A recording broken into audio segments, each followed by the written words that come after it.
yang mana atas limpahan rahmat dan hidayahnya kepada kita semua, sehingga pada malam hari ini kita dapat berkumpul seperti biasa pada kajian penting Kamis malam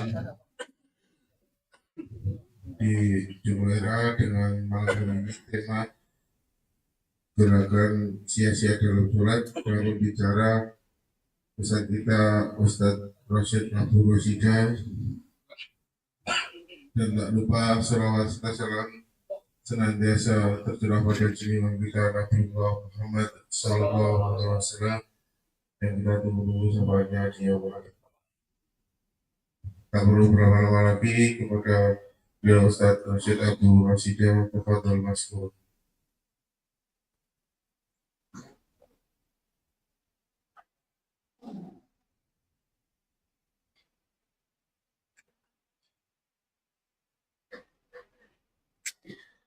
Bismillahirrahmanirrahim. Assalamualaikum warahmatullahi wabarakatuh.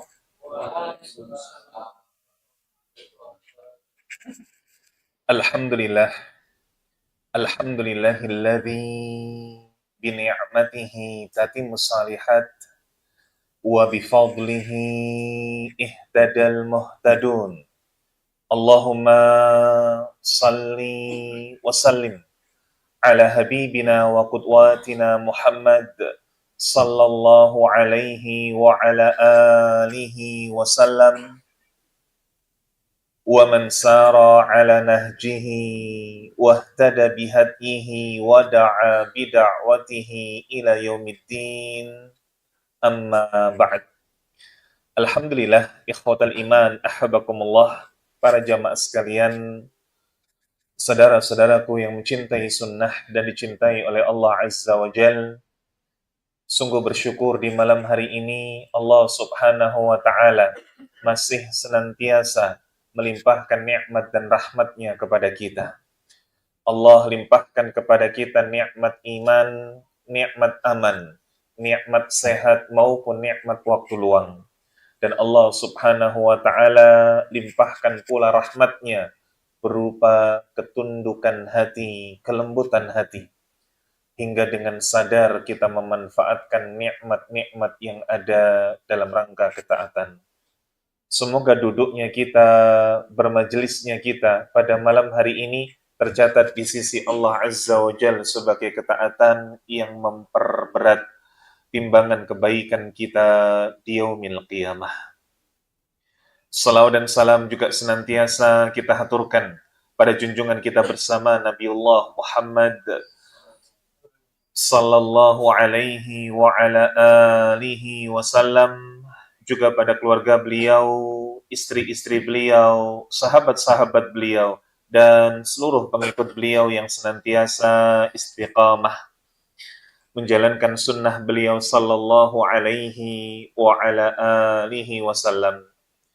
Alhamdulillah, para jamaah sekalian, kembali kita lanjutkan majelis muharramat istihana biha katsirun minan nas. Dosa-dosa yang sering kali diremehkan oleh manusia. Di pertemuan yang lalu kita telah membahas tentang dua dosa, yakni loyal kepada orang-orang kafir dan tidak tumakninah ketika salat.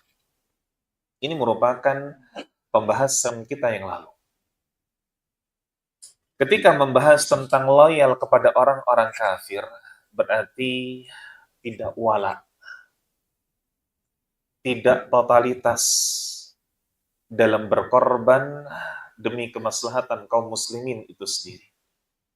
Bahkan memberikan sedikit rasa cinta atau sebagian rasa cinta kepada orang-orang kafir. Karena tidaklah loyal, melainkan pasti di sana ada cinta. Tidaklah loyal, melainkan di sana pasti ada pengorbanan. Maka kalau kita nih tidak cinta kepada kaum muslimin, berarti ada sedikit cinta yang diberikan kepada orang-orang kafir. Ada sedikit pengorbanan yang diberikan kepada orang-orang kafir. Maka cacatnya dalam hal akidah. Adapun poin yang kedua kita sampaikan pada pertemuan yang lalu, tidak tumakninah di dalam salat. Masa tidak tumakninah saja termasuk dosa? Jawabannya jelas karena tumakninah adalah bagian dari rukun salat. Dan kita sampaikan pada pertemuan yang lalu bagaimana sebuah hadis dari Nabi Shallallahu Alaihi Wasallam bahwa sejahat-jahatnya pencuri adalah pencuri di dalam salat. Kalau mungkin dalam berita kekinian, sejahat-jahatnya pencuri adalah ketika banyak korupsi, tapi penjaranya cuma 6,5 tahun. Ini kalau dalam hal duniawi. Tapi kalau dalam hal ukhrawi, Nabi kita yang mulia sallallahu alaihi wasallam beliau menyampaikan aswa'un nas sariqatan alladhi yasriku min salatih. Sejahat-jahatnya pencuri dari kalangan manusia adalah yang mencuri dari salatnya. Maka di sana para sahabat bertanya, "Ya Rasulullah, wa kaifa yasriku min salatih?" Wahai Rasulullah, bagaimana seseorang itu mencuri di dalam salat? Maka Nabi Shallallahu alaihi wasallam menjawab dengan tegas, yakni la yatimmu ruku' wala sujud. Tidak sempurna dalam ruku', tidak sempurna dalam sujud. Ketika ruku' cepat-cepatan, ketika sujud cepat-cepatan. Maka ini seperti pencuri di dalam salat. Dan ini adalah seburuk-buruk pencuri, kata Nabi Shallallahu Alaihi Wasallam. Maka sekarang kita masuk di bulan Rajab. Ini bulan haram. Nanti kita masuk di bulan Sya'ban. Lalu setelahnya bulan Ramadan. Di sana ada malam yang notabene malam-malam i'tikaf. Lebih umum daripada itu, ada kemudian ibadah malam yang kita semua pasti akan berlomba-lomba untuk melaksanakannya. Yakni bagaimana kita mengerjakan salat tarawih. Ada yang semangat mungkin di hari-hari pertama. Ada yang kemudian semangat mungkin di 10 hari pertama. Ada yang kemudian semangat di seluruh malam-malam Ramadan. Karena bagaimana kemudian yang ia bisa salat tarawih bersama dengan imam, lalu kemudian ia pun juga subuh berjamaah di masjid, seperti salat malam sepanjang malam itu sendiri. Tapi kita pun juga tahu bagaimana sebuah fenomena, sebagian di antara saudara-saudara kita nyari tarawih sing cepet. Maka kalau kita hubungkan dengan hadis yang dikeluarkan oleh Imam Ahmad dalam musnadnya terkait dengan seburuk-buruk pencuri adalah orang yang mencuri di dalam salatnya, orang yang dia salat tarawih kok cepet-cepetan, maka seperti pencurian berjamaah. Na'udzubillah oleh izubillah. Ini adalah bahasan kita di pertemuan lalu. Maka bahasan di malam hari ini adalah terkait gerakan sia-sia di dalam salat. Masih ada hubungannya dengan salat itu sendiri.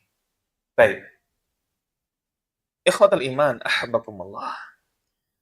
Para jamaah sekalian, saudara-saudaraku yang mencintai sunnah dan dicintai oleh Allah Azza wa Jalla. Hal yang sia-sia adalah sesuatu yang harus dihindari. Bahkan syariat mencatat bagaimana meninggalkan yang sia-sia termasuk tanda baiknya Islam seseorang. Dan antum sudah hafal hadisnya. Nabi Shallallahu Alaihi Wasallam mengatakan min husni islamil mar'i tarkuhu ma la ya'nih. Termasuk di antara tanda baiknya Islam seseorang adalah meninggalkan yang bukan urusannya, meninggalkan yang ia tidak punya kepentingan tentangnya. Sia-sia. Dan ini luas.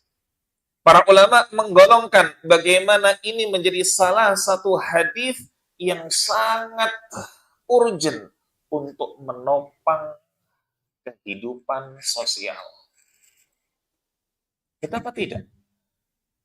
Banyak kehidupan sosial itu remuk gara-gara yang satu ngurusi urusan orang lain. Betul atau betul? Yang bukan RT sok jadi ketua RT. Yang bukan bendahara RT sok jadi bendahara RT. Yang bukan takmir sok ngurusi masjid. Remuk. Ini baru dalam hal sosial. Dalam hal organisasi, yang dia bukan desainer mengkritik desainer. Yang dia bukan accounting ngurusi accounting. Remuk. Kalau dalam hal-hal yang sifatnya umum saja, sesuatu yang sia-sia harus ditinggalkan. Apalagi ini di dalam salat. Apalagi ini di dalam salat. Maka pangkal dari gerakan sia-sia dan tergesa-gesa di dalam ibadah adalah tidak adanya kesantunan dan kesabaran. Maka dua hal yang penting dalam hal ibadah, bahkan bisa juga menjadi penting dalam semua urusan, adalah santun, sabar. Santun, sabar. Apa bedanya? Santun ini bisa dibahasakan tidak tergesa-gesa. Sabar bisa dibahasakan tidak reaktif. Apa bahasa gampangnya tidak reaktif itu?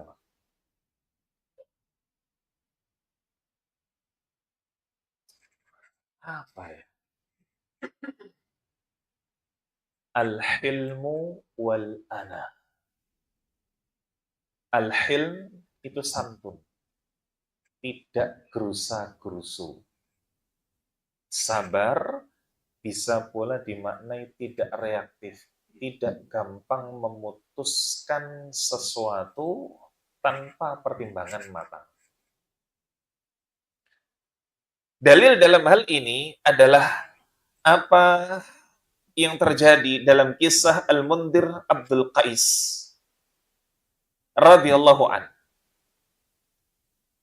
Ini kisah tentang bagaimana ketika ada kafilah yang datang ke kota Madinah dan semuanya berlomba-lomba untuk segera bertemu dengan Nabi Sallallahu Alaihi Wasallam. Kenapa? Kerinduan kepada Nabi Sallallahu Alaihi Wasallam. Dan inilah gambaran secara umum para sahabat kala itu. Bukan hanya kafilah dari Al-Mundhir, Al-Ashaj, Abdul Qais. Bukan hanya itu. Semua para sahabat demikian.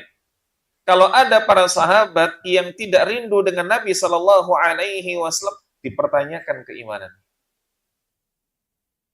Dalam sebuah hadis, ketika Umar bin Khattab radhiyallahu anhu menyampaikan bagaimana lebih mencintai dirinya dibandingkan dengan Nabi Sallallahu Alaihi Wasallam, langsung dikoreksi oleh Nabi.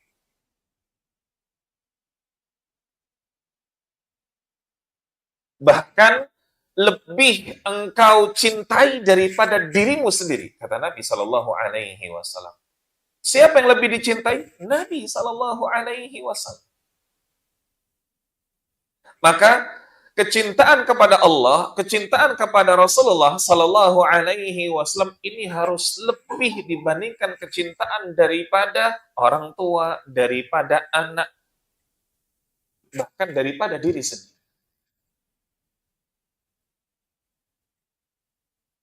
Nabi Shallallahu Alaihi Wasallam bersabda dalam sebuah hadis, la yu'minu ahadukum, tidak sempurna keimanan di antara kalian. Hatta akuna ahabba ilaih min waladihi wa walidihi wa nasi ajma'in. Sampai kalian jadikan aku adalah orang yang paling kalian cintai daripada anak, daripada orang tua, bahkan daripada dirinya sendiri. Seluruh manusia. Nah, maka para sahabat mempraktekkan ini. Ketika sudah dekat dengan kota Madinah, dipacu itu kudanya, dipacu itu ontanya. Kenapa? Bukan kemudian mampir kemana?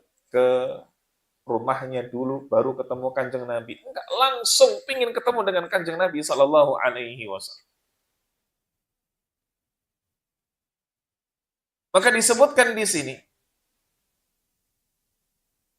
ketika kami tiba di kota Madinah, lamma qadimal Madinah, faja'alna natabadaru min rawahilina, fanuqabbila yadan Nabi sallallahu alaihi wasallam wa rijlahu.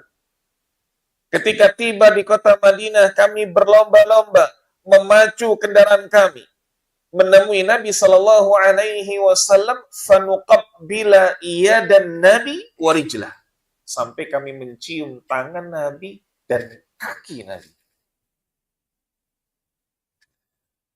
Nggak bisa kita bilang ghulu. Masa kaki Nabi kok dicium? Ini Nabi Shallallahu Alaihi Wasallam.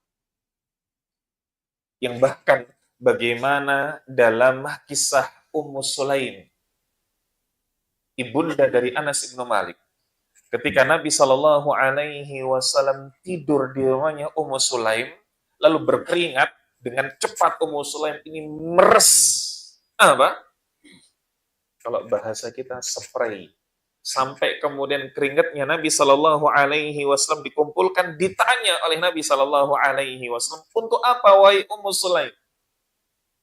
Agar kami, berarti Ummu Sulaim, berarti Abu Talhah, berarti Anas ibnu Malik, berarti Abu Umair, sekeluarga kami bisa natabarrak, kami bisa bertabarruk dengan air keringat. Maka ketika para sahabat ini cepat-cepatan nyium tangan Nabi, nyium kaki Nabi, tabarruk.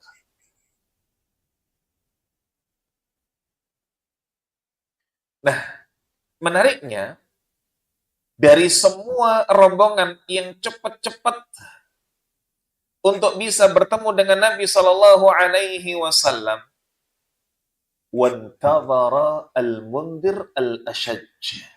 Di sana ada seorang sahabat, Al-Mundhir al-Ashaj, yang dengan tenang, tidak terburu-buru. Hatta ata aibatahu falabisa thawbaihi thumma ata Nabi sallallahu alaihi wasallam. Beliau menunggu dahulu bagaimana tunggangan-tunggangan lainnya. Apa maksud tunggangan-tunggangan lainnya? Iya, onta-onta lainnya. Ada onta yang dipakai untuk ditunggangi, ada onta yang dipakai untuk naruh barang-barang. Ditunggu dulu onta yang naruh barang-barang. Sampai ia ganti baju dulu. Di zaman dulu, para jamaah sekalian, baju untuk safar itu beda dengan baju untuk nemui orang. Baju untuk safar itu baju yang menutupi sekujur tubuh. Makanya ketika membahas tentang imamah, maka imamah di zaman dahulu beda dengan imamah di zaman sekarang.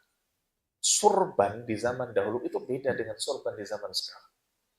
Kalau surban di zaman dahulu itu nutup semua, sampai kemudian leher. Kalau sorban di zaman sekarang enggak. Ya sudah, hanya sekedar dikelungkupkan begini saja. Bahkan ketika kemudian di sana ada yang terlilit, di zaman sekarang dililitnya di peci. Betul? Pakai kupluk dulu, pakai peci dulu, lalu kemudian dibebetkan dengan sorban. Di zaman dahulu enggak. Langsung dibebetkan panjang, makanya imamah itu. Sehingga secara fikih Ketika orang sudah pakai imamah dengan imamah yang seperti dahulu, ini boleh tidak membuka dan tidak mengusap rambutnya, alias cukup dengan mengusap imamahnya. Ini boleh. Karena memang pakaian syafat nutup semua. Maka Al-Mundhir Al-Ashaj nunggu bagaimana tunggangan-tunggangan yang membawa pakaian, ganti baju dulu. Ini dilakukan oleh Al-Mundhir Al-Ashaj. Fala bisa thawbaihi, lalu ia pun pakai kedua pakaiannya.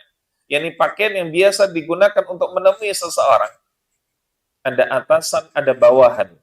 Yang atasan biasa disebut dengan rida, yang bawahan biasa disebut dengan izar. Thumma atan Nabi sallallahu alaihi wasallam, lalu barulah beliau menemui Nabi. Menariknya, faqala lahu, Nabi sallallahu alaihi wasallam yang melihat Al-Mundhir Al-Ashaj mengatakan, inna fika khallataini yuhibbuhum Allah, al-hilmu wal ana. Wahai Al-Mundhir, sejatinya di dalam dirimu ada dua perangai, ada dua akhlak yang dicintai oleh Allah Subhanahu wa taala. Al-hilmu wal ana. Al-hilm ini santun. Al-ana ini bisa kemudian diartikan sabar, bisa pula diartikan tenang, dan lain sebagainya. Baik. Ikhwatal iman, ahbakumullah. Hadis ini sebetulnya tidak berhenti di sini. Dalam kelanjutannya, Al-Mundhir kemudian bertanya, wahai Rasulullah, ana atakhallaqu bihima am jabalani Allah alaihima? Aku yang berakhlak dengannya atau Allah yang mengkaruniakannya kepadaku? Ini menjadi dalil bahwasanya akhlak itu ada yang jibili, ada yang tidak. Ini menjadi dalil bahwasanya akhlak itu ada yang sudah gawan. Pembawaan berarti Allah yang memberikan hal tersebut, ada pula yang kemudian dia berusaha untuk berakhlak. Makanya di dalam sebuah hadis Nabi Shallallahu Alaihi Wasallam mengatakan, man yatasabbar sabbarahullah. Barang siapa yang dia berlatih untuk sabar, Allah akan buat dia sabar. Kenapa? Dia berlatih dulu. Ada orang yang dari sononya sudah sabar. Maka ini dua akhlak ketika ditinjau dari sumbernya. Ada yang jibili, ada yang Allah berikan, Allah karuniakan, ada yang dia berusaha. Makanya tidak tepat kalau ada orang yang bilang, ini sudah tabiatku, tidak bisa berubah. Nah, akhlak itu bisa berubah. Tinggal mau atau tidak. Baik, maka di situ Nabi Shallallahu Alaihi Wasallam mengatakan, bal Allah jabalaka alaihima. Allah lah yang memberikanmu karunia dengan dua akhlak tersebut. Lalu ditutup oleh Al-Mundhir Al-Ashaj, alhamdulillahilladzi jabalani ala khallataini yuhibbuhum Allah wa rasulah. Segala puji bagi Allah yang telah mengkaruniakanku dua perangai, yang telah mengkaruniakanku dua tabiat, dicintai Allah dan Rasulnya. Ini pun menjadi dalil perlunya kita mengucapkan rasa syukur atas perangai baik yang Allah berikan kepada kita. Saya itu tidak bisa, apa? Tidak bisa kalau bentak istri. Baik atau tidak? Baik atau tidak? Baik. Sudahkah kita bersyukur atas itu? Saya ini orangnya tidak enakan. Tidak enakan secara umum, ini baik atau tidak?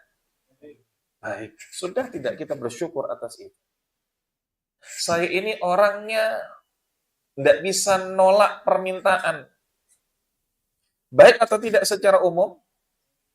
Baik. Sudah belum kita berterima kasih atas Allah tentang hal tersebut? Nah, ini perlu kita bersyukur kepada Allah atas perangai baik yang memang kita rasakan. Nah, ikhwatal iman, ahbakumullah. Maka ini merupakan pangkal kebaikan. Sikap santun, sikap sabar, ini merupakan pangkal kebaikan. Dan inilah yang notabene apa? Inilah yang notabene bisa mencegah kita dari perbuatan sia-sia.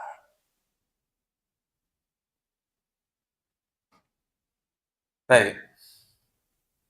Sejalan dengan hadis di atas, Nabi Shallallahu Alaihi Wasallam menyampaikan, at-ta'anni minallah wal ajalatu minasyaitan. Sifat tenang itu datangnya dari Allah.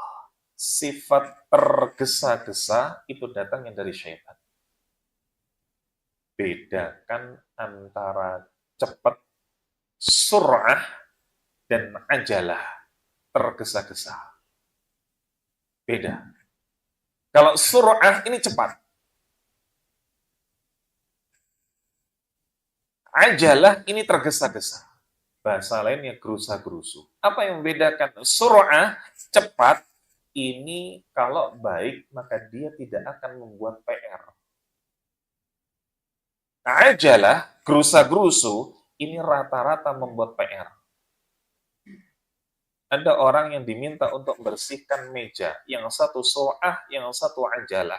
Yang sur'ah, maka dia bersihkan itu dengan cepat. Tanpa kemudian menumpahkan sesuatu, tanpa memecahkan sesuatu. Tapi ajalah, mungkin dia akan cepat-cepatan bersihkannya. Mungkin ada di sana vas yang tumpah, mungkin di sana ada gelas yang pecah, dan lain sebagainya. Ini ajalah. Maka gerusa-gerusu, kata Nabi Shallallahu Alaihi Wasallam, minasyaitan, datangnya dari syaitan. Kira-kira ada tidak gambaran saudara-saudara kita yang kita bisa bedakan mana cepat, mana gerusa-gerusu? Ada tidak? Oh iya, ada. Saya punya kawan, kalau dia datang, gupuh, gerusa-gerusu, dan lain sebagainya. Baik. Tapi jangan kemudian dipraktekkan letter luck. Al-ajalatu minasyaitan. Ada teman yang datang, gerusa-gerusu, lalu a'udzubillahi minasyaitonirrajim. Wah, jangan demikian. Nah, aku berlindung dari godaan syaitan yang terkutuk. Nah, repot. Nah, ikhwatal iman, ahbakumullah. Ketika kita membahas gerakan sia-sia dalam salat, berarti ini kaitannya dengan kekhusyukan. Allah Subhanahu wa taala berfirman dalam surat Al-Baqarah ayat 238. Allah mengatakan hafidhu 'alas salati was salatil wusta wa qumu lillahi qanitin. Peliharalah semua salatmu, salawat, kata Allah. Dan juga peliharalah salat wusta, salatil wusta. Wa qumu lillahi qanitin. Dan berdirilah untuk Allah dalam keadaan qanit, dalam keadaan khusyuk.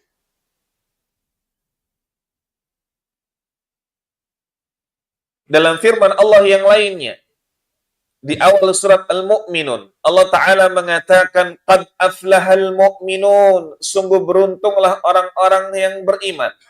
Bagaimana ciri orang-orang yang beriman? Dalam ayat ini, Allah mengatakan, Alladzina hum fi salatihim khashi'un. Yani orang-orang yang di dalam salatnya khusyuk. Maka ternyata beruntung itu bukan cuma tentang duniawi. Tapi beruntung disebutkan pula oleh Allah orang yang khusyuk di dalam salat. Nah, kalau ada di antara kita tidak sedikit yang belum bisa khusyuk di dalam salat, mafhumnya berarti dia orang yang merugi. Cuma dia tidak sadar berada dalam kerugian. Nah, bahasan malam hari ini sebetulnya masih nyambung dengan bahasan di pertemuan lalu, para jamaah sekalian. Ketika kita membahas tentang tumakninah dan khusyuk, apa letak perbedaannya? Nah, ada yang masih ingat? Ketika membahas tentang tumakninah dan khusyuk, di mana letak perbedaannya? Di mana letak perbedaannya? zahir dan batin. Kalau tumakninah ini zahir secara lahir. Maka orang yang ketika sholat, kok dia banyak garuk-garuk.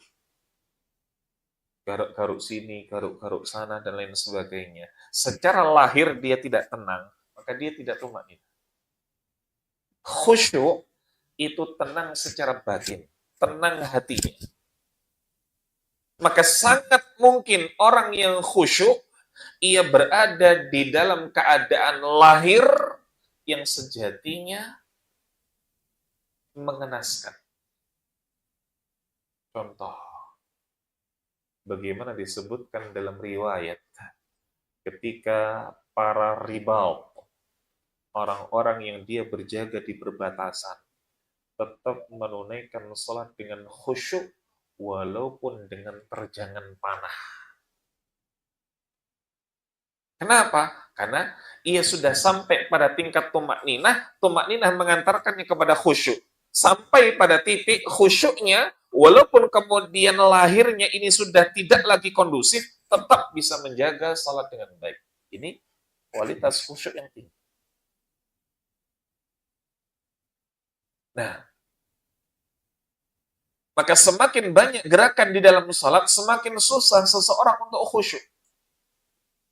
Makanya ada satu contoh dari Nabi Shallallahu Alaihi Wasallam.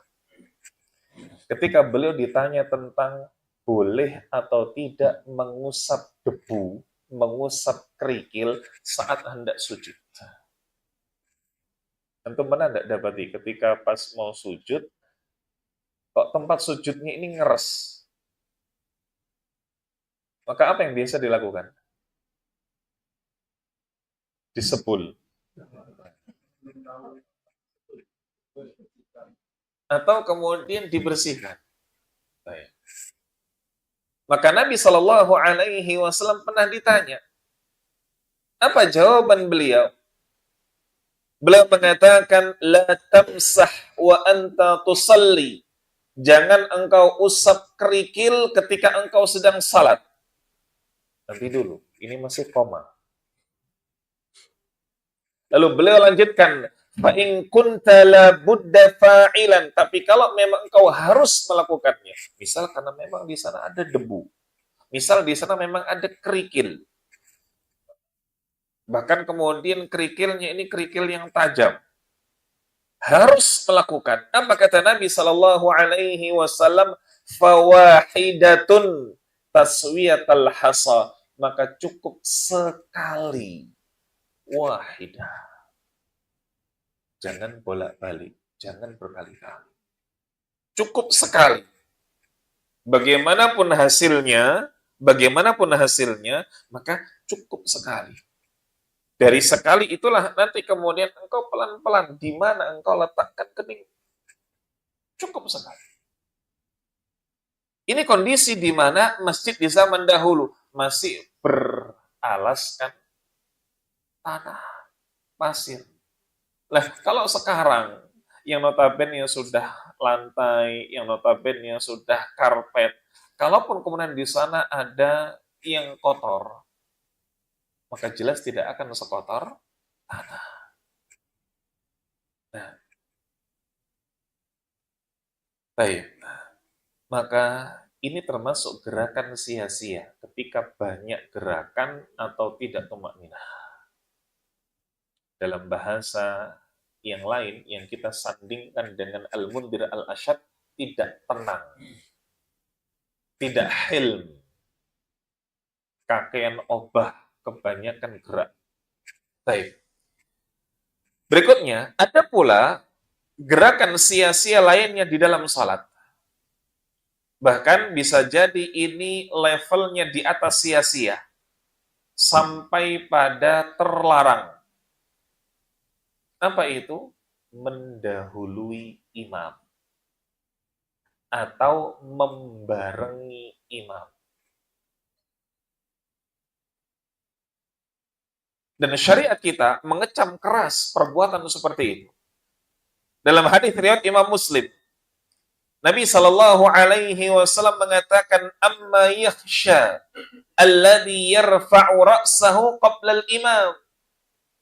Tidakkah takut orang-orang yang dia ngangkat kepalanya sebelum imam? Imam ini misalkan masih baru sami'allahu liman hamidah, belum sampai hamidah dia sudah berdiri jejak.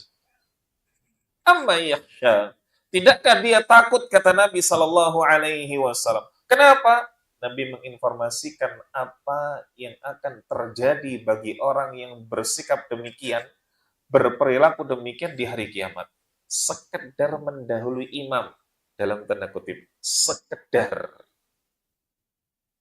Nabi sallallahu alaihi wasallam mengatakan, ayyuhawwilallah ra'sahu ra'sa khimarin. Maka Allah akan rubah kepalanya di hari kiamat menjadi kepala keledai. Mendahului imam, dirubah kepalanya oleh Gusti Allah menjadi kepala keledai. Banyak saudara-saudara kita di luar yang masih seperti itu. Nah, baik, para jamaah sekalian. Maka dari sini muncul pertanyaan, kapan sebetulnya makmum itu boleh bergerak atau boleh berpindah gerakan? Maka ada pendapat di kalangan para ulama, tepatnya ada dua pendapat besar. Yang pertama, ketika imam selesai melafalkan takbir intiqal. Imam ketika sudah selesai mengucapkan takbir intiqal, Allahu Akbar, di situ baru makmum boleh bergerak. Berarti ketika sudah terdengar huruf ra, Allahu Akbar. Sudah selesai itu takbir intiqal, baru kemudian pindah. Ini pendapat yang pertama. Kalau belum terdengar huruf ra, kalau belum selesai takbir intiqal, tidak boleh gerak. Yang kedua, ketika imam sudah berpindah gerakan secara sempurna. Dari rukuk misalkan, imam sudah i'tidal berdiri jejak. Ini baru boleh imam ini bergerak. Nah, disinilah kemudian muncul pembahasan lain. Berarti bagi imam, mengucapkan takbir intiqal, mengucapkan sami Allahu liman hamidah, ini ketika bergerak atau ketika sudah sempurna gerakan. Ketika bergerak, sami Allahu liman hamidah, atau ketika bergerak Allahu Akbar, atau ketika sudah 100% berpindah gerakan. Ini pernah ditanya oleh beliau, kenapa alasannya? Supaya makmum tidak mendahului. Karena sudah berpikir, Ustaz Arifin Batini mengatakan, ahsan tuh, betul. Tapi ternyata jawaban beliau tidak. Dikatakan intiqal, takbir intiqal. Intiqal ini secara makna artinya adalah perpindahan. Intaqala yantaqilu, ini pindah. Mata tantaqil, kapan engkau pindah? Intaqala yantaqilu, ini artinya pindah. Dikatakan takbir intiqal, ya takbir ketika berpindah gerakan. Bukan takbir ketika gerakannya sudah berpindah. Sehingga ketika dikatakan Allahu Akbar, dari berdiri ke rukuk, ya diucapkannya ketika sedang berpindah, ketika sedang bergerak, bukan ketika sudah selesai bergerak. Dikatakan Sami Allahu liman hamidah, ya berarti diucapkannya ketika berpindah, saat bergerak, bukan ketika sudah selesai bergerak.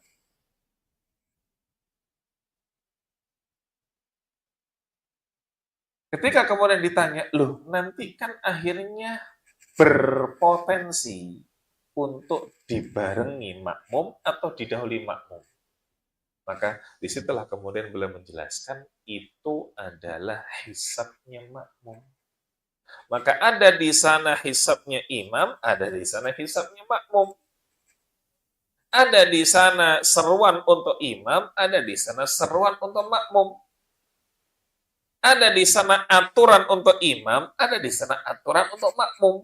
Aturan untuk imam, ya kemudian porsikan sesuai dengan porsinya. Dikatakan intikal, ya sudah, ucapkan ketika bergerak.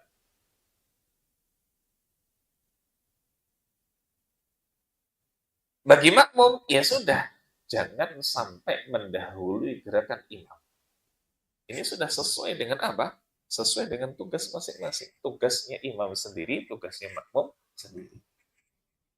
Nah, dan inilah yang dicontohkan oleh para sahabat dahulu.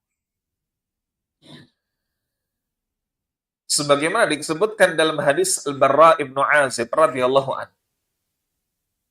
Dalam hadis riwayat Imam Muslim disebutkan, innahum kanu yusalluna khalfa Rasulillah sallallahu alaihi wasallam. Dahulu para sahabat salat di belakang Rasulullah sallallahu alaihi wasallam.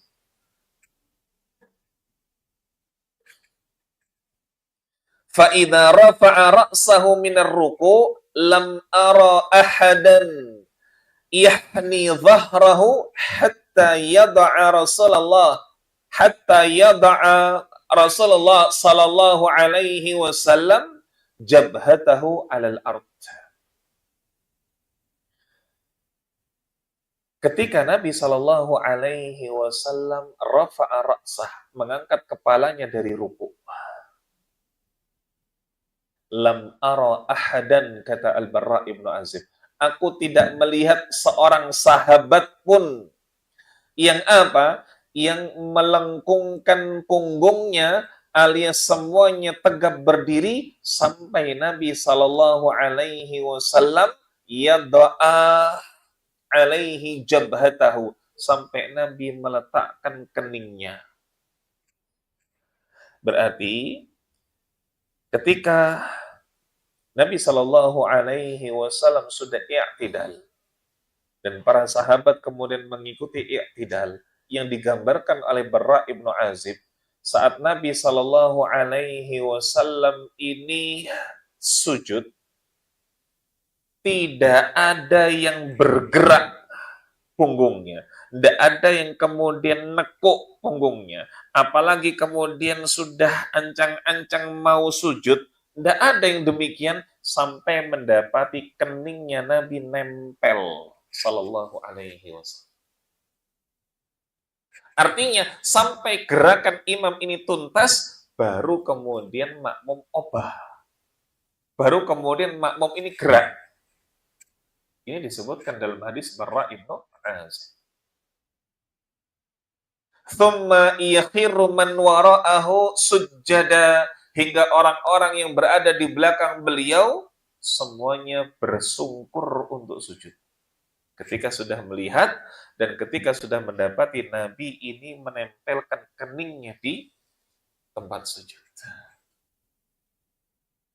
Maka ini yang dilakukan oleh para sahabat. Ada di sana porsinya untuk makmum. Ya memang tidak bergerak kecuali dengan dua keadaan tadi. Sudah selesai itu lafal takbir intiqal dan sudah selesai tuntas sempurna gerakan ini. Nah.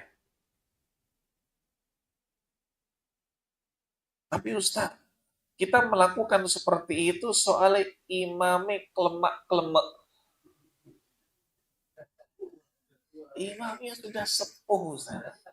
Kita yang muda ini cepat. Baik. Maka di sini ada dua hal yang harus disorot. Yang pertama, apakah imam yang kelemak-kelemak karena tua atau mungkin karena badannya kelebihan nutrisi?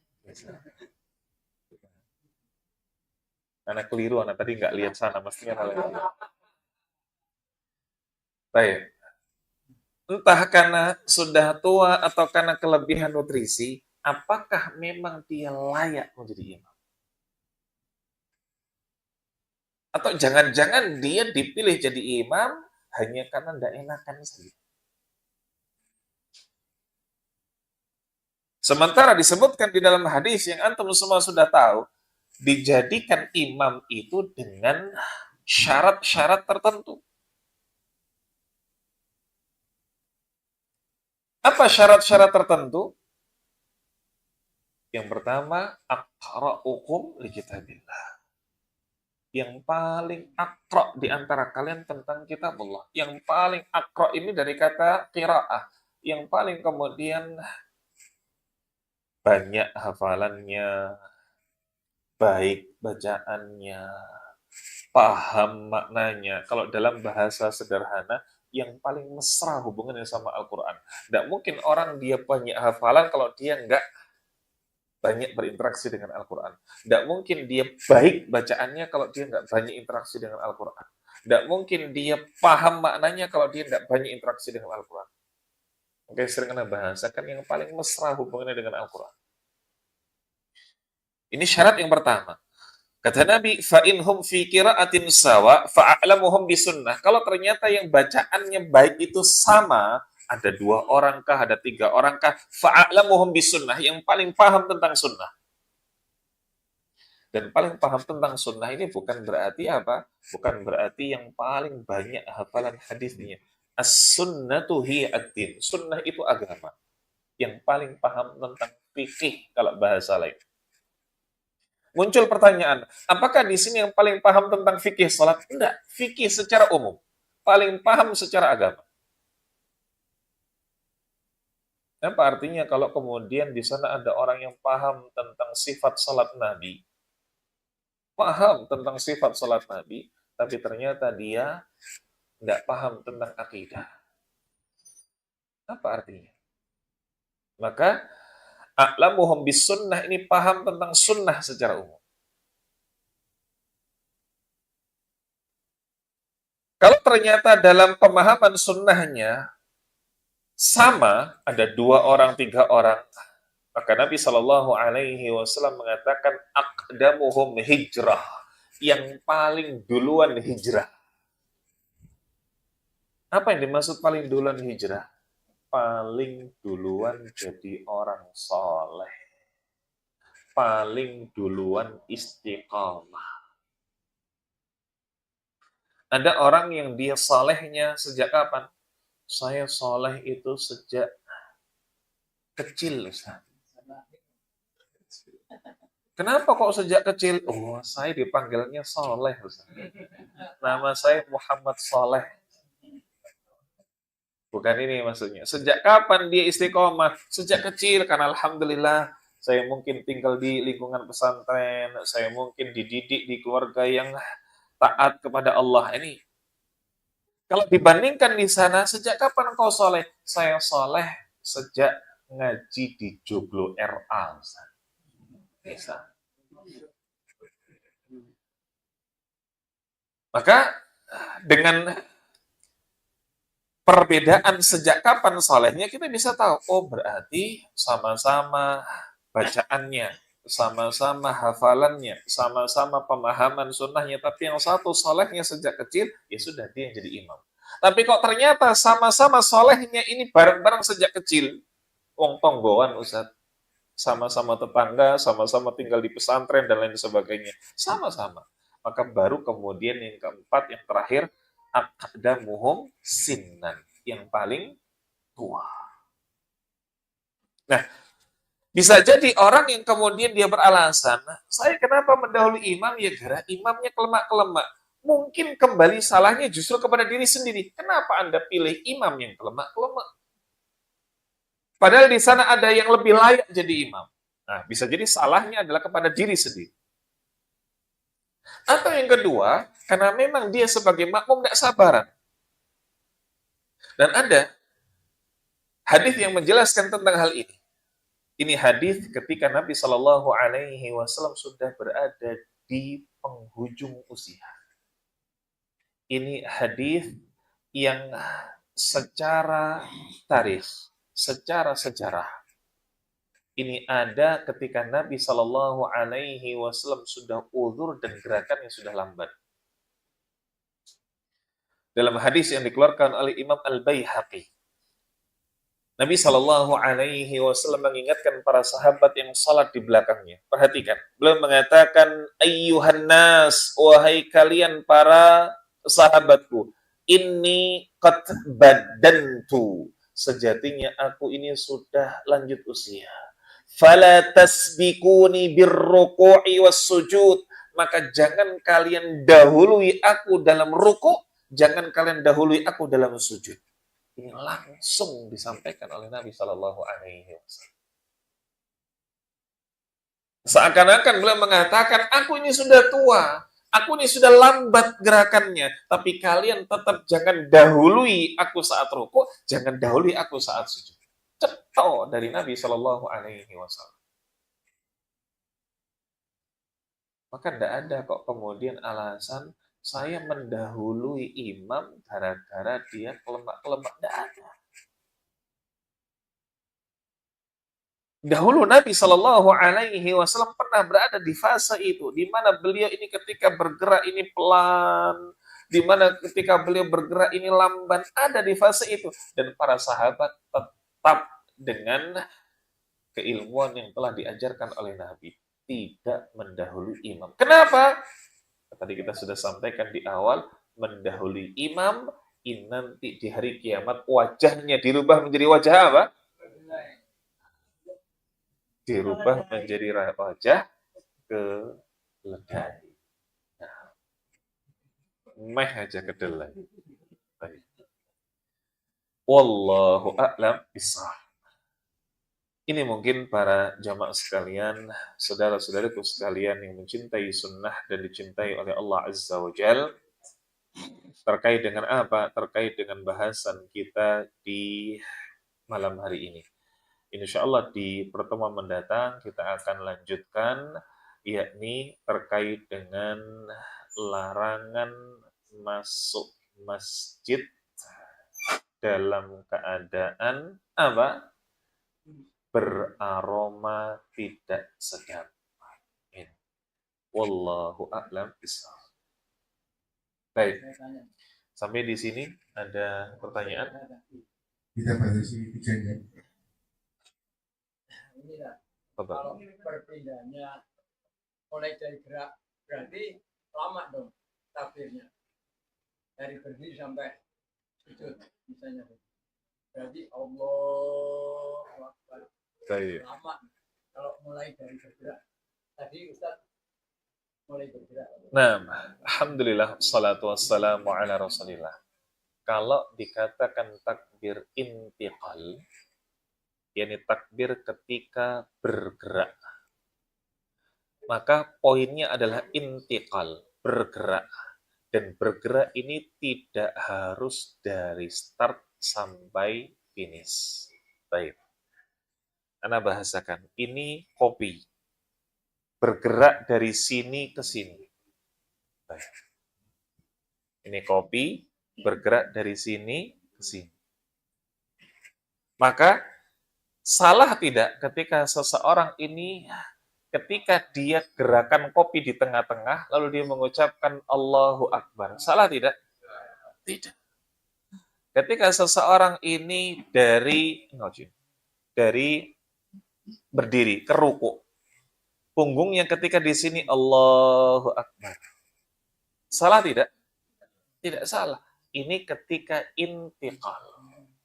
Yang salah adalah ketika ia sudah kemudian selesai bergerak, baru mengucapkan Allahu Akbar. Ini yang keliru. Maka selama dia masih dalam rangka intiqal, dia kemudian mengucapkan Allahu Akbar, Sami'allahu liman hamidah. Ini boleh.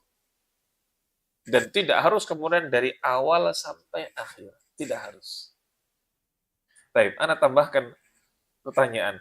Gimana kalau kita jadi makmum di masjid yang di sana ada imam suara kedua? Misal di Masjidil Haram, di Masjid Nabawi, imam ini sudah Allahu Akbar, lalu kemudian ada suara kedua yang mengatakan Allahu Akbar. Setelah apa? Suara pertama, suara imam. Maka tidak ada masalah ketika imam ini sudah Allahu Akbar, lalu kemudian suara kedua ini baru Allahu Akbar, kita sudah bergerak dulu. Tidak ada masalah. Yang jadi patokan suara imam. Nah, wallahu a'lam bishawab. Ada lagi pertanyaan? Nah.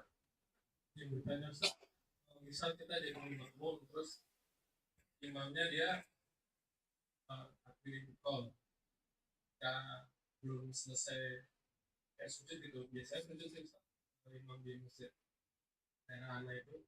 Jadi ketika beliau belum dahinya belum sampai ke sajadah, itu udah selesai Allahu Akbar gitu. Jadi jamaah yang enggak di belakang beliau persis kan nggak lihat gerakan beliau sampai ke keningnya menyentuh sajadah itu. Nah, otomatis biasanya mendahului itu gimana? Baik. Nah, alhamdulillah salatu wassalamu ala Rasulillah.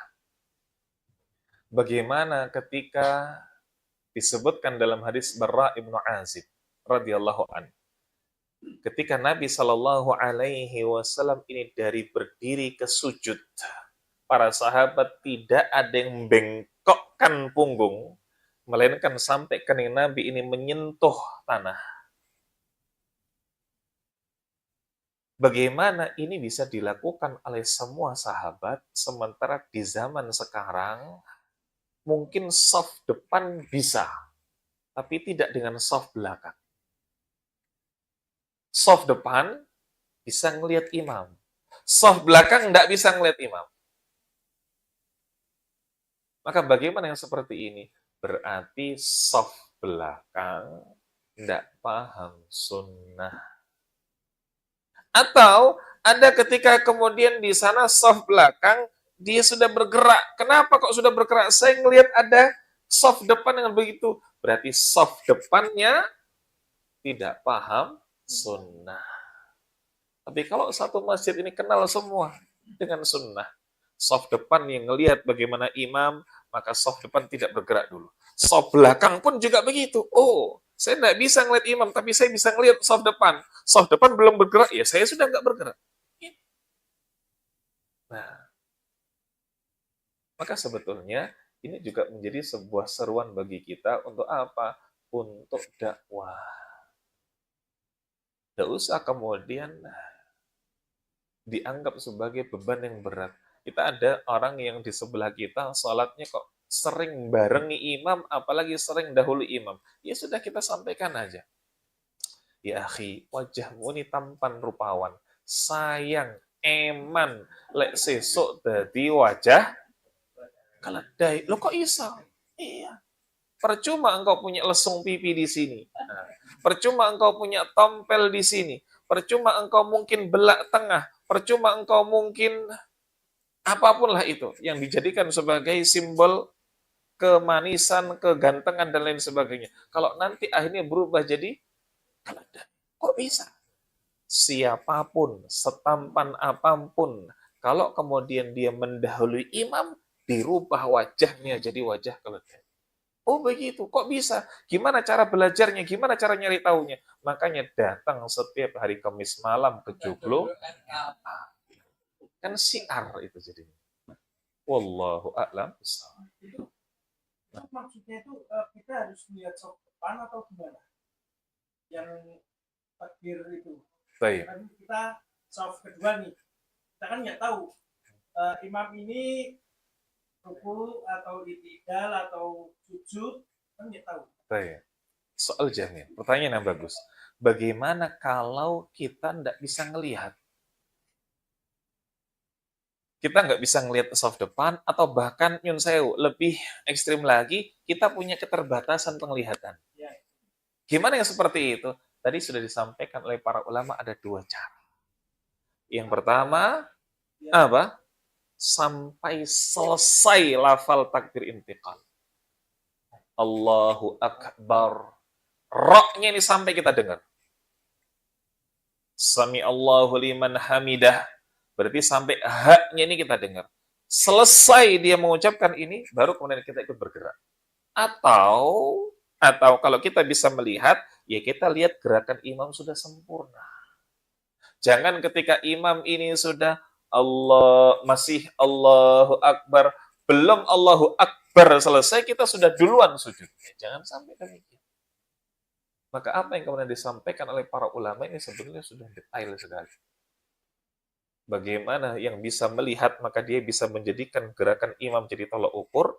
Bagaimana dia bisa mendengarkan, bisa memaksimalkan pendengarannya, maka dia maksimalkan mendengar bagaimana bacaan imam. Sudah selesai belum bacaan imam? Kalau sudah selesai, baru dia bergerak. Ini. Berarti bukan patokan soft depan kita gitu ya? Bukan patokan soft depan. Bukan patokan soft depan. Cara gampangnya ngelihat soft depan. Kalau soft depannya sudah kenal sunnah. Wallahu a'lam. Kalau usulnya berlutut ya kan ada yang ada duduk. Nah itu sebetulnya duduk pakai kursi atau bawa aja. Problem setelah itu lutut itu. Baik.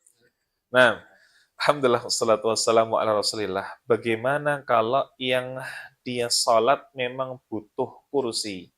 Afdolnya ndeprok di bawah atau afdolnya pakai kursi.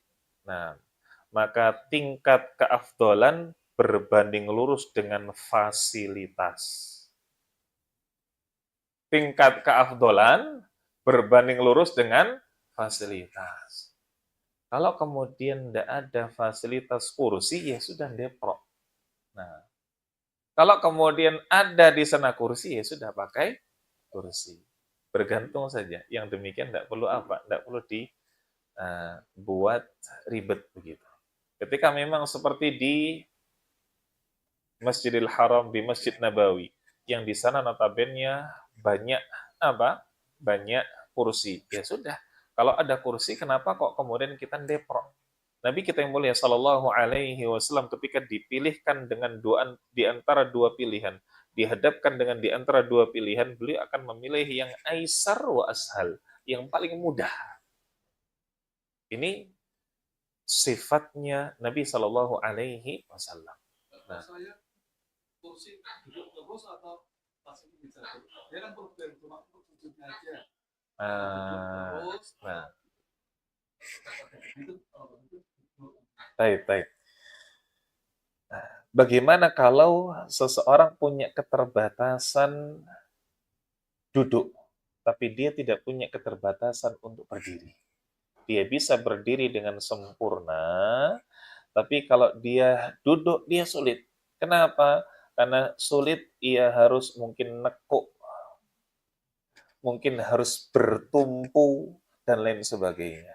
Maka dia harus mengingat bagaimana kaidah di dalam kita beragama. Apa kata Nabi Shallallahu Alaihi Wasallam? Ma amartukum bihi fa'tu minhu mastata'tum wa ma nahaitukum anhu fajtanibu. Apa-apa yang aku perintahkan, kata Nabi, kerjakan semampu kalian. Dan apa-apa yang aku larang, maka jauhi. Kalau kemudian kita ini tidak bisanya, cuma nyun sewu, sujud.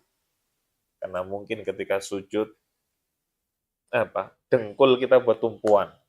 Karena mungkin ketika sujud, kita kepala kelingan, misalkan. Tapi kita untuk berdiri siap, bisa. Selama imamnya nggak baca Al-Baqarah sampai khatam saja. Kita bisa. Maka ya sudah, kita berdiri saja. Kan ini berarti kita mengerjakan bagaimana ketaatan mastata'tum, semampu kita. Dan di sana jelas pahalanya lebih besar. Tapi kalau memang kita ini tidak bisa sama sekali, maka hadisnya pun juga sudah jelas.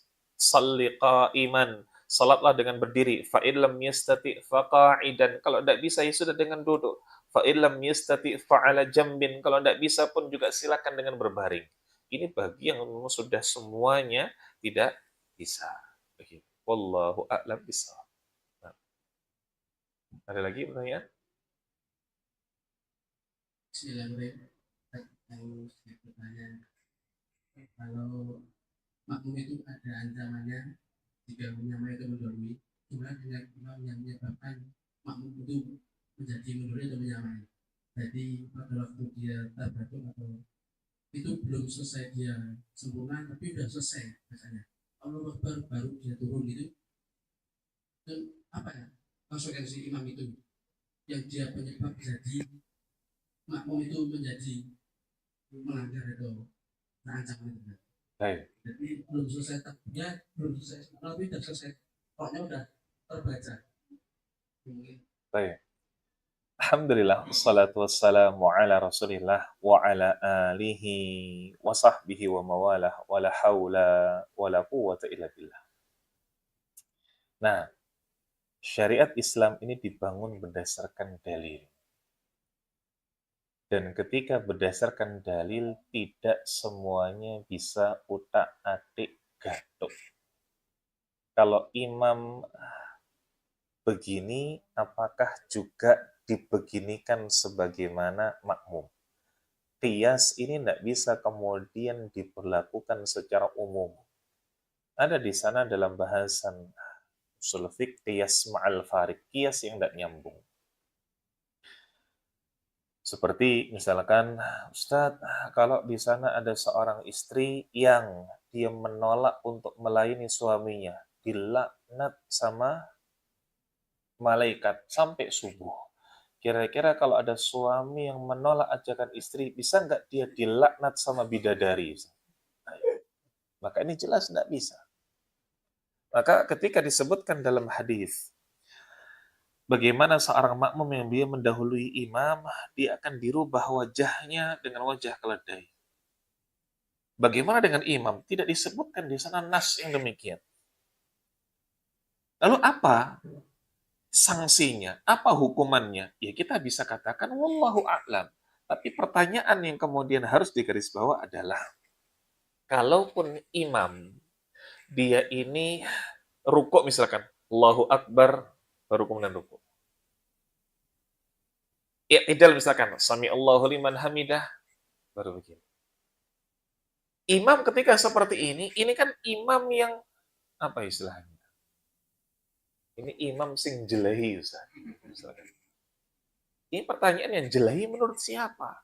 Kalau ada orang di saf pertama yang dia tahu imam seperti itu, dia tetap tidak akan bergerak sampai imam ini berpindah gerakan sempurna.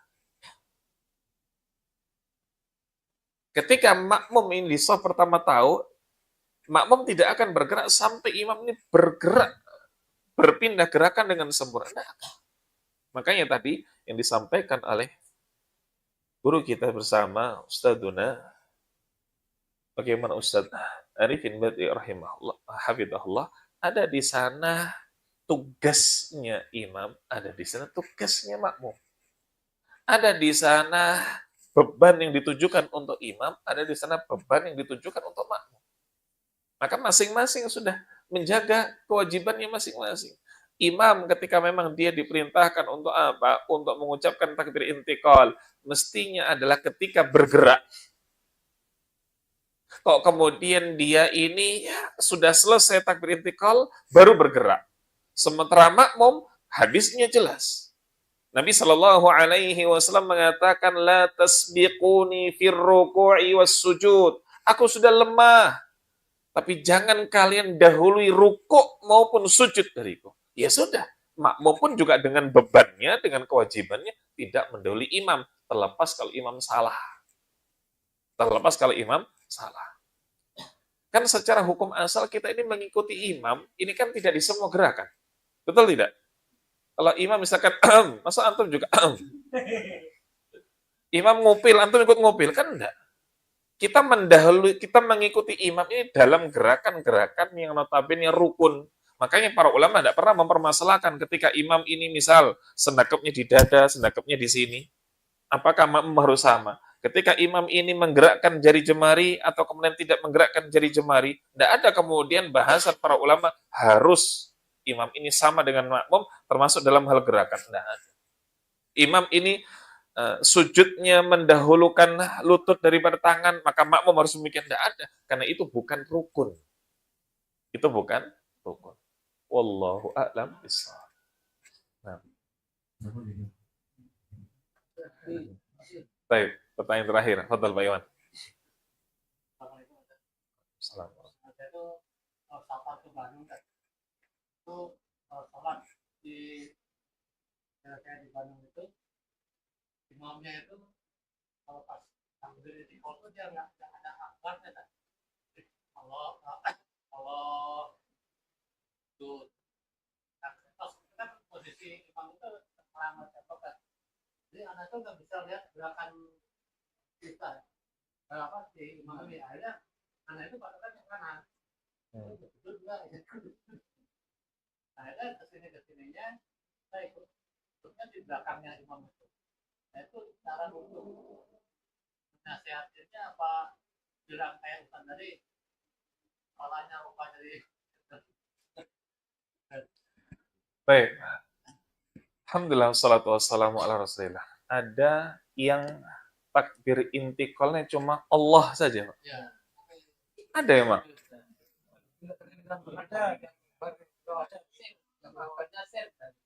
Oh, akbarnya berarti sir berarti.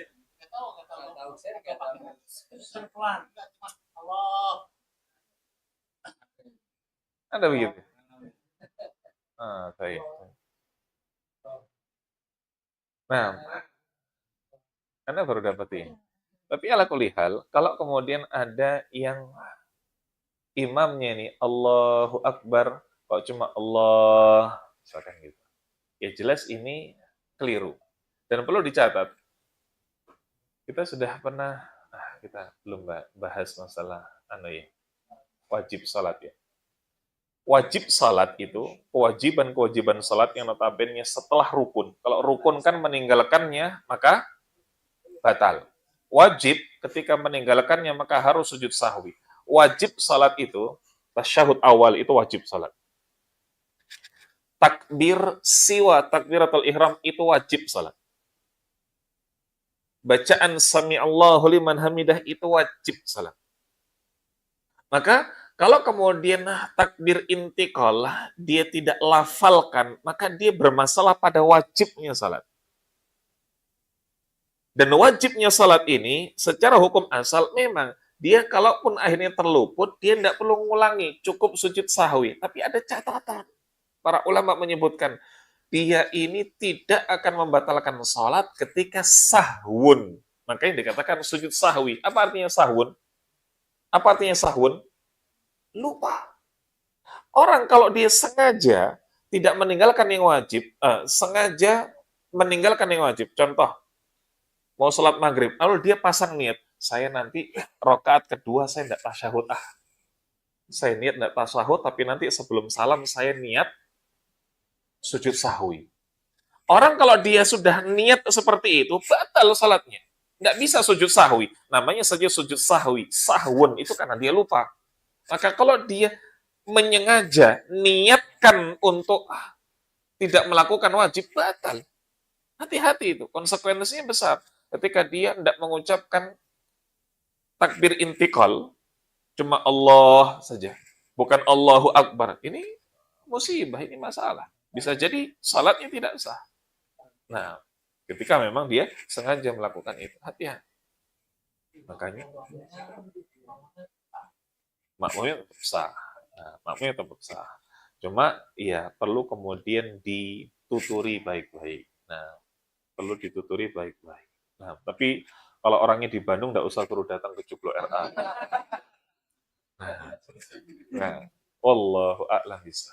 Baik, ini mungkin yang bisa kita sampaikan para jamaah sekalian atas banyak sekali kurangnya, banyak sekali lalainya. Saya mohon maaf. Semoga yang sedikit ini bermanfaat, melahirkan keberkahan untuk diri kita semua tanpa terkecuali. Sehingga ketika ada di antara kita yang sakit, semoga Allah sembuhkan. Ketika ada di antara kita yang sedang memiliki hajat, semoga Allah kabulkan. Semua karena keberkahan dari majelis ilmu di malam hari ini. Aku ma tasma'un wa akhiru da'wana alhamdulillahi rabbil alamin. Assalamualaikum warahmatullahi wabarakatuh.